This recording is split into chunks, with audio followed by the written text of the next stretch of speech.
નમસ્કાર વિદ્યાર્થી મિત્રો, છેલ્લા લેક્ચરમાં આપણે ચેપ્ટર 1 મલ્ટીમીડિયાના પરિચયની શરૂઆત કરી હતી. જોયું હતું આપણે મલ્ટીમીડિયાના ઘટકો, લખાણ, ચિત્ર, ઓડિયો, વિડિયો, એનિમેશન. એમાંથી આપણે પહેલો ઘટક ટેક્સ્ટ એટલે કે લખાણને સમજ્યા હતા. આજે આપણે ઘટક નંબર 2 ધ્વનિની ચર્ચા કરીશું અને ત્યાર પછી ઘટક નંબર 3. તો ચાલો શરૂઆત કરીએ. ઘટક નંબર 2 ધ્વનિ. અહીંયા તમને દેખાતું હશે ધ્વનિ, અંગ્રેજીમાં જેને કહેવાય ઓડિયો. ચલો સૌથી પહેલાં આપણે અહીંયા નજર કરીએ. મલ્ટીમીડિયાનો સૌથી મહત્ત્વનો ઘટક અંડરલાઇન મેં કર્યું છે. કોણ? પ્રશ્ન પૂછાય. મલ્ટીમીડિયાનો સૌથી મહત્ત્વનો ઘટક કયો? તો અવાજ, અંગ્રેજીમાં જેને સાઉન્ડ કહેવાય. વ્યાખ્યા: ધ્વનિ એટલે કોઈ પણ ભાષાની અર્થપૂર્ણ બોલી, અંગ્રેજીમાં સ્પીચ કહેવાય. ધ્વનિ એટલે કોઈ પણ ભાષાની અર્થપૂર્ણ બોલી. તમે ગમે તેને કંઈક બોલી દો, એ ધ્વનિ ન કહેવાય. ધ્વનિ એટલે શું? કોઈ પણ ભાષાની, ગુજરાતી, અંગ્રેજી, હિન્દી, મરાઠી, મલયાલી, તમિલ, કોઈ પણ ભાષામાં બોલવામાં આવેલ અર્થપૂર્ણ, જેનો કંઈક અર્થ થતો હોય, તો એવી કોઈ પણ અર્થપૂર્ણ બોલી એટલે ધ્વનિ. ધ્વનિના 2 સ્વરૂપ છે. જો હું અહીંયા અંડરલાઈન કરું, એક સાઉન્ડ અને બીજું છે ઓડિયો. પૂછાય ધ્વનિના સ્વરૂપો કેટલા? તો 2. કયા? તો સાઉન્ડ અને ઓડિયો. ચલો સમજીએ બંનેને. પહેલી વ્યાખ્યા સાઉન્ડની: અવાજના એનાલોગ સ્વરૂપને સાઉન્ડ તરીકે ઓળખવામાં આવે છે. ફરી એક વખત, અવાજના એનાલોગ સ્વરૂપને સાઉન્ડ તરીકે ઓળખવામાં આવે છે. ઘડિયાળ તમે જોયું હશે, હાથમાં પહેરીએ એ 2 પ્રકારના હોય એના ડાયલ. એક હોય એનાલોગ, જેમાં આ રીતે ડાયલ કેસ હોય અને આ રીતે એમાં કલાક, મિનિટ, સેકન્ડના કાંટા હોય. જ્યારે બીજું હોય ડિજિટલ ઘડિયાળ, આ રીતે, બરાબર, જ્યાં નંબરમાં આ રીતે લખેલું હોય, બરાબર. તો આ છે ડિજિટલ અને આ છે એનાલોગ. બસ આ જ રીતે અવાજના પણ સ્વરૂપ હોય છે. જેમ કે એનાલોગ સ્વરૂપને સાઉન્ડ કહેવાય, એ જ રીતે અવાજના ડિજિટલ સ્વરૂપને ઓડિયો તરીકે ઓળખવામાં આવે છે. શું? અવાજના ડિજિટલ સ્વરૂપને ઓડિયો તરીકે ઓળખવામાં આવે છે. ફરી એક વખત, અવાજના સ્વરૂપ કેટલા? 2. કયા? સાઉન્ડ અને ઓડિયો. અવાજના એનાલોગ સ્વરૂપને સાઉન્ડ કહેવાય, અવાજના ડિજિટલ સ્વરૂપને ઓડિયો કહેવાય. ઓકે, ચલો આગળ જોઈએ.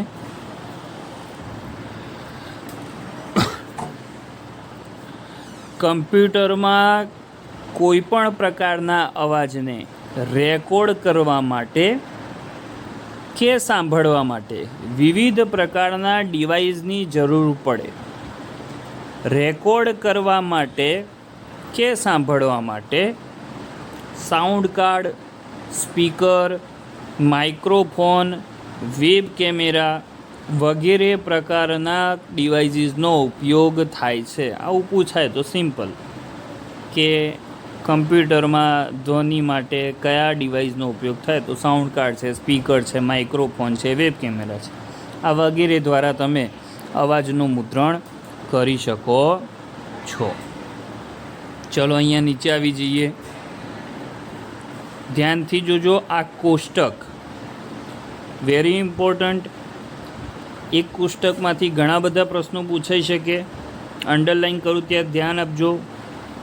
સૌથી પહેલાં શું છે વાત? ફાઇલ એક્સટેન્શનની. ફાઇલ એક્સટેન્શન એટલે શું? દરેક ફાઇલ, કમ્પ્યુટરમાં દરેક ફાઇલની પાછળ ડોટ પછી કંઈક લખેલું હોય, જેમ કે TXT લખેલું હોય .txt, તો આ ટેક્સ્ટ ફાઇલ કહેવાય. PDF ફાઇલ માટે શું લખેલું હોય? PDF, બરાબર. ઇમેજ ફાઇલ માટે .jpg, બરાબર. આ બધા શું છે? ફાઇલના અનુલંબન એટલે કે એક્સટેન્શન. આપણે કોના એક્સટેન્શનની વાત કરવાની છે? તો આપણે ધ્વનિના એક્સટેન્શનની વાત કરવાના છે કે અવાજના ફાઇલ સ્વરૂપો કયા. ઓકે, તો ચલો આપણે જોઈએ ધ્વનિના ફાઇલ સ્વરૂપો. જુઓ, પહેલું છે .mid અથવા .midi. ફાઇલનો પ્રકાર પૂછાય તો મીડી ફાઇલ. મીડીનું પૂરું નામ પૂછાય તો જુઓ, અહીંયા પૂછાતું હોય છે ઘણી બધી વખત. Musical instrument digital interface. R લખવાનો રહી ગયો છે, ઇન્ટરફેસ છે. મ્યુઝિકલ ઇન્સ્ટ્રુમેન્ટ ડિજિટલ ઇન્ટરફેસ કયા પ્રકારની વિગતોનો સંગ્રહ કરે છે? સંગીત પ્રકારની વિગતોનો સંગ્રહ કરે છે. નીચેનામાંથી કઈ ફાઇલ સંગીત પ્રકારની વિગતોનો સંગ્રહ કરે છે? તો .midi, musical instrument digital interface. Number 2, .rm અથવા .ram. પૂરું નામ real audio metadata, RAM, real audio metadata. શેનું સંયોજન? ધ્વનિ અને વિડીયો. ઓકે, તો આમાં ધ્વનિ પણ હોય અને વિડીયો પણ હોય, બંનેનું સંયોજન. નીચેનામાંથી કયું ફાઇલ સ્વરૂપ ધ્વનિ અને વિડીયોનું સંયોજન દર્શાવે છે? .ram. ત્રીજું .wav. વેવ સ્વરૂપમાં ફાઇલ. આ રીતે ઘણી વખતે આપણા રેકોર્ડરમાં અવાજ સ્ટોર કરવામાં આવે તો આને .wav પ્રકારની ફાઇલ કહેવાય. Number 4, .wma. વિન્ડોઝ મીડિયા કમ્પ્રેશનથી સંકુચિત કરવામાં આવેલી ધ્વનિ ફાઇલ સ્વરૂપ. કોના દ્વારા? વિન્ડોઝ ઓપરેટિંગ સિસ્ટમ દ્વારા સંકુચિત એટલે કે કમ્પ્રેસ કરવામાં આવેલી ધ્વનિ ફાઇલ. કઈ? .wma. પૂરું નામ window media audio. Famous .mp3. સૌથી વધારે તમે સાંભળેલું હશે, કોઈ પણ તમે ઓડિયો ફાઇલ જુઓ તો .mp3 હોય. સંકુચિત ધ્વનિ સ્વરૂપ છે, બરાબર. ચલો નીચે આવી જઈએ. 2 વસ્તુ અહીંયા છે, ધ્યાનથી જોજો. ઇન્ટરનેટ પર સૌથી પ્રચલિત પણ કેવી ફાઇલ? સંકોચન રહિત, અનકમ્પ્રેસ્ડ, બરાબર. કઈ? .wav. .mp3 ના લખતા, સંકોચન રહિત હોય તો .wav, બરાબર. મુદ્રિત સંગીત માટે .mp3 એ કેવું સ્વરૂપ છે? સંકુચિત. કેવું? સંકુચિત. સંકુચિત પૂછાય તો .mp3 અને સંકોચન રહિત પૂછાય તો .wav. mp3 એ સૌથી શ્રેષ્ઠ પસંદગી છે. શેના માટે? મુદ્રિત સંગીત માટે. એટલે તમે કોઈ પણ પિક્ચરનો કોઈ ગીત તમે ડાઉનલોડ કરો કે રિંગટોન ડાઉનલોડ કરો તો એનું એક્સટેન્શન .mp3 હોય, બરાબર. કેવું છે? સંકુચિત. ઓકે, તો આની સાથે આપણે ઘટક નંબર 2 ધ્વનિ અહીંયા પૂર્ણ કર્યો.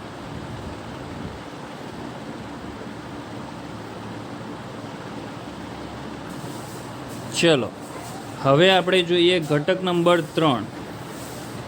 ઘટક નંબર 3 એટલે કે ચિત્ર. ચલો, સામાન્ય રીતે મલ્ટીમીડિયા રજૂઆતો ચિત્ર આધારિત હોય છે. પૂછાય મલ્ટીમીડિયા રજૂઆતો શેના આધારિત હોય છે? સામાન્ય રીતે તો ચિત્ર આધારિત હોય છે. બીજો પ્રશ્ન પૂછાય, મલ્ટીમીડિયામાં ચિત્રનો ઉપયોગ કરવા માટે તેને કમ્પ્યુટરમાં કેટલી રીતે ઉમેરી શકાય? તો 2 રીતે. કેટલી રીતે? 2 રીતે. જો અહીંયા લખેલું છે, હું બતાવું છું. મલ્ટીમીડિયા વિનિયોગમાં ઉપયોગમાં લેવામાં આવતા ચિત્રો સ્કેનરની મદદથી ડિજિટલ સ્વરૂપમાં ફેરવવામાં આવેલી તસવીર હોઈ શકે છે, અથવા તો તેને કમ્પ્યુટર દ્વારા જ બનાવવામાં આવે છે. એટલે બે રીત. કમ્પ્યુટરમાં મલ્ટીમીડિયામાં ચિત્ર બે રીતે ઉમેરી શકાય, એક સ્કેનરની મદદથી અને એક સીધું કમ્પ્યુટરથી બનાવીને. બરાબર, આ રીતે પ્રશ્ન પૂછાય. ચલો, ચિત્રના સ્વરૂપ પૂછાય તો બે. ચિત્રના સ્વરૂપ કેટલા અથવા ચિત્રના પ્રકાર જણાવો તો બે. પહેલો કયો? બીટમેપ કે રાસ્ટર. શું છે સમજો, આ બે અલગ અલગ નથી, બંને એક જ છે. પહેલું બીટમેપ કે રાસ્ટર અને બીજું છે સદિશ કે વેક્ટર. ફરી એક વખત, ચિત્રના પ્રકાર કેટલા? બે. કયા કયા? બીટમેપ કે રાસ્ટર, સદિશ કે વેક્ટર. બરાબર. ચલો પહેલું સમજીએ, બીટમેપ કે રાસ્ટર. ચિત્રનો સંગ્રહ કરવા માટે કમ્પ્યુટર બીટમેપ કે રાસ્ટર ચિત્ર નામે ઓળખાતા પિક્સલ નકશાનો ઉપયોગ કરે છે. ફરી એક વખત, ચિત્રનો સંગ્રહ કરવા માટે બીટમેપ કે રાસ્ટર ચિત્ર નામે ઓળખાતા શેનો ઉપયોગ કરે છે? પિક્સલ નકશાનો. ચલો પિક્સલ સમજીએ. પૂછાય પિક્સલનું પૂરું નામ આપો તો પિક્ચર એલિમેન્ટ. ફરીથી, પિક્સલનું પૂરું નામ આપો. Picture element. વ્યાખ્યા પૂછાય પિક્સલ શું છે? સ્ક્રીન પર આવેલું એક નાનકડું ટપકું. જેમ કે જો અહીંયા હું કરું છું, સ્ક્રીન ઉપર મેં આ નાનકડું ટપકું કર્યું તો આને પિક્સલ કહેવાય. બરાબર, આ ટપકું એટલે પિક્સલ. સ્ક્રીન પર આવેલું એક નાનકડું ટપકું એટલે પિક્સલ. નકશો શું છે? નકશો એ આ ટપકાઓનો દ્વિપરિમાણિક શ્રેણિક છે. નકશો શું? આ ટપકાઓનો દ્વિપરિમાણિક શ્રેણિક. એક કરતાં વધારે ટપકા ભેગા થાય તો આખાને શું કહેવાય? નકશો. ઓકે, ચલો પિક્સલ જોયું, નકશો જોયો. આમ બીટમેપ એ નાના ટપકાઓનો એક સરળ શ્રેણિક છે. ચલો, દરેક પિક્સલ તેમાં આવેલા રંગની કિંમત દર્શાવે છે. પૂછાય દરેક પિક્સલ તેમાં આવેલા રંગની કિંમત દર્શાવે છે. દરેક પિક્સલ તેની અંદર રહેલું શું દર્શાવે?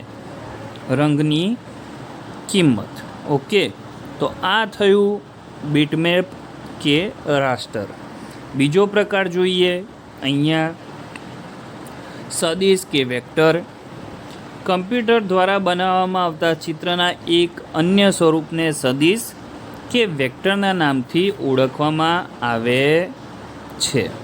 ચલો, આ પદ્ધતિ ચિત્રનો ગાણિતિક સમીકરણોના સ્વરૂપમાં સંગ્રહ કરે છે. કયા સ્વરૂપમાં? ગાણિતિક સમીકરણના સ્વરૂપમાં સંગ્રહ કરે છે. બીટમેપ રાસ્ટરમાં શું થતું હતું? પિક્સલ નકશાના સ્વરૂપમાં ચિત્રનો સંગ્રહ થતો હતો. આમાં ગાણિતિક સમીકરણના સ્વરૂપમાં ચિત્રનો સંગ્રહ કરવામાં આવે છે. ખાસ ધ્યાન રાખજો, સ્ક્રીન પર બીટમેપ અને સદિશ બંને પ્રકારના ચિત્ર કેવા દેખાય છે? એક સમાન. બહુ કન્ફ્યુઝન થશે આ પ્રશ્ન જ્યારે પૂછાશે ત્યારે, કે બીટમેપ અને સદિશ ચિત્ર બંને કેવા દેખાય છે? એક સમાન. પરંતુ જો અહીંયા હું નીચે બતાવું તમને,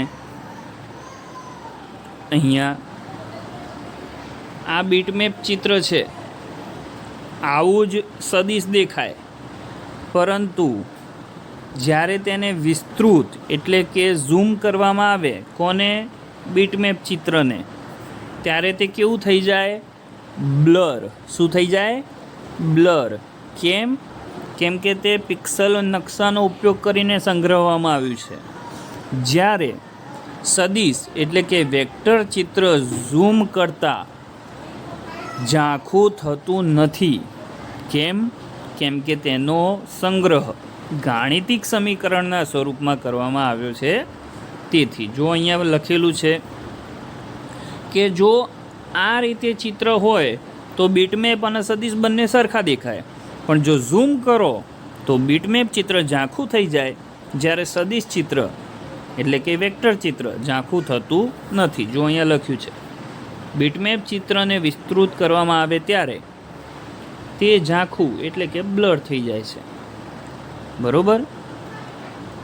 બીજી તરફ સદિશ ચિત્રો વિસ્તૃત એટલે કે ઝૂમ કર્યા બાદ પણ પહેલાં જેવા જ દેખાય છે. કારણ શું? કારણ કે તેમાં વિગતોને ગાણિતિક સમીકરણોના સ્વરૂપમાં સંગ્રહ કરવામાં આવ્યા છે. તો આ છે ચિત્રના બંને સ્વરૂપ. જેમ આપણે ધ્વનિમાં ફાઇલના સ્વરૂપ જોયા હતા એ રીતે ચિત્રના પણ કેટલાક ફાઇલ સ્વરૂપ છે. તો ચલો એ આપણે ફાઇલ સ્વરૂપ જોઈએ. ચલો, ચિત્રના ફાઇલ સ્વરૂપ નંબર 1, પહેલું .bmp. પૂરું નામ પૂછાય અથવા ફાઇલનો પ્રકાર પૂછાય તો બીટમેપ. ચિત્રનો સંગ્રહ કરવા માટેની સંકોચન રહિત એટલે કે અનકમ્પ્રેસ ફાઇલ સ્વરૂપ. બરાબર. નંબર 2, ફૂલ ફોર્મ આમાંથી પૂછાશે. .gifનું પૂરું નામ આપો. Graphical interchange format. ફરી એક વખત, ગ્રાફિકલ ઇન્ટરચેન્જ ફોર્મેટ શું થાય? લખાણ સાથે નાના ચિત્રો તથા વેબ ચિત્રો મર્યાદિત રંગોનો ઉપયોગ કરીને સેવ કરે છે. ત્રીજું .png. અહીંયા ફરીથી પૂરું નામ પૂછાય. Portable network graphic. વેબ ચિત્રોનો સંગ્રહ કરવા માટેનું સ્વરૂપ અને 32 બીટ રંગોનું સમર્થન કરે છે. પ્રશ્ન પૂછાશે .gifનું સુધારેલું સ્વરૂપ છે. કોનું સુધારેલું સ્વરૂપ? .gifનું સુધારેલું સ્વરૂપ. કોણ? .png. .png શું છે? કોનું સુધારેલું સ્વરૂપ છે? તો .gifનું. .gifનું સુધારેલું સ્વરૂપ કયું? તો .png. આ રીતે પ્રશ્ન પૂછાય. નીચેનામાંથી કોણ 32 બીટ રંગોનું સમર્થન કરે છે? .png. pngનું પૂરું નામ આપો. Portable network graphic. ઓકે, ચલો નીચે આવી જઈએ. વેરી ફેમસ, તમે આ નામ સાંભળેલું હશે એક્સટેન્શનનું. .jpg અથવા .jpg. પૂરું નામ છે જોઈન્ટ ફોટોગ્રાફિક એક્સપર્ટ ગ્રુપ. શું છે? Joint photographic expert group. કયા ફાઇલ સ્વરૂપમાં એક્સટેન્શનમાં હોય? તો જ્યારે ડિજિટલ કેમેરા દ્વારા, ડિજીકેમ જેને આપણે કહીએ છીએ તે, ડિજિટલ કેમેરા દ્વારા ઉપયોગમાં લેવામાં આવતું સૌથી સામાન્ય ચિત્ર ફાઇલ સ્વરૂપ 24 બીટ રંગોનું સમર્થન કરે છે. બરોબર. પૂછા નીચેનામાંથી કોણ ડિજિટલ કેમેરા દ્વારા ઉપયોગમાં લેવામાં આવતું ચિત્ર ફાઇલ સ્વરૂપ છે? તો .jpg. કેટલા બીટ રંગોનું સમર્થન કરે? 24. JPEGનું પૂરું નામ આપો. Joint photographic expert group. PSD. Photoshop document. Adobe Photoshop દ્વારા બનાવવામાં આવતી ચિત્ર ફાઇલ સ્વરૂપ. .tif. Tagged image file. Flexible, platform independent અને હાલમાં બહોળા પ્રમાણમાં ઉપયોગમાં લેવામાં આવતું ફાઇલ સ્વરૂપ. ઓકે, તો આ સાથે આપણે આજે 2 ઘટકની ચર્ચા કરી. ઓકે, ધ્વનિ અને ચિત્ર. Thank you.